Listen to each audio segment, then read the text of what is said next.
L'installation de la peur.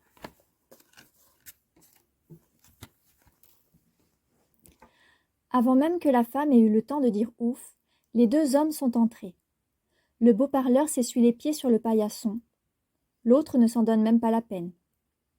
Néo-propriétaires, ils jaugent le salon. Du moins, ils en ont tout l'air. Néo-propriétaire. La femme regarde les deux hommes. Souhaitez-vous que je vous montre le reste de la maison ? Les hommes jaugent la femme. Elle a bégayé, trébuché sur le souhaiter. Il sourit presque, complice. La femme doit se dire « C'est moi où il y a de la moquerie dans leur visage ?» Certainement que oui, doit-elle se dire. Peut-être bien que non, que c'est juste une impression, doit-elle se dire aussi. Les deux hommes s'en délectent. Rien n'est plus relaxant que de savoir les gens en train de penser ce qu'ils doivent penser. La femme déglutit à sec, s'éclaircit la gorge. « Vous désirez aller dans une des chambres ?» Les hommes la jaugent encore un moment. Il est manifeste que la femme ne sait pas au juste ce qu'ils vont faire.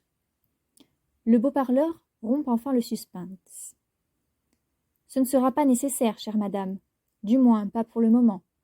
Vous savez bien que de nos jours, il n'est plus nécessaire de le faire dans les chambres.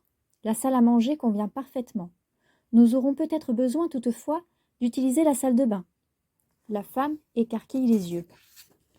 « Elle est hors service ?» s'empresse-t-elle de dire. « Le plombier a dit qu'il passerait aujourd'hui. » Le beau parleur est compréhensif. « Vous pouvez toujours attendre, madame. Les plombiers, c'est bien connu.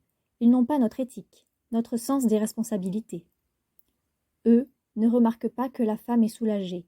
Ils sont trop occupés à occuper le territoire. Le beau parleur se tourne vers son collègue. « Dans ce cas, très bien. Allez, Souza, procédons à l'installation. » L'assistant dépose sa boîte à outils, et c'est alors seulement quand il la dépose que la femme perçoit à quel point elle doit être lourde.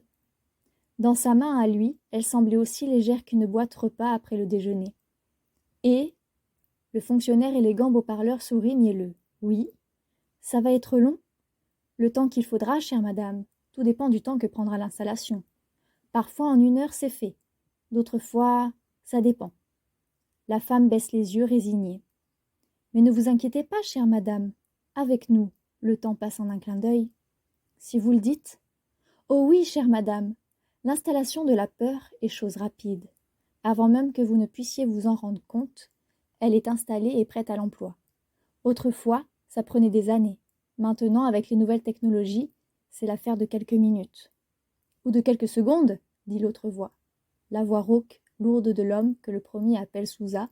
« À ce propos, où se trouve la salle de bain ?»« Elle est hors service, » répète la femme. « Le plombier a dit qu'il passerait aujourd'hui. »« Merde, » marmonne Souza. « Bon, si jamais j'ai besoin de retourner à la camionnette, j'en profiterai pour pisser dans un café. Sinon... » Et la femme comprend ce que « sinon » veut dire, que Souza n'est pas homme à se retenir trop longtemps. Elle aurait dû cacher l'enfant dans la chambre finalement. Maintenant, il est trop tard. Avec un peu de chance, Souza devra aller chercher d'autres outils.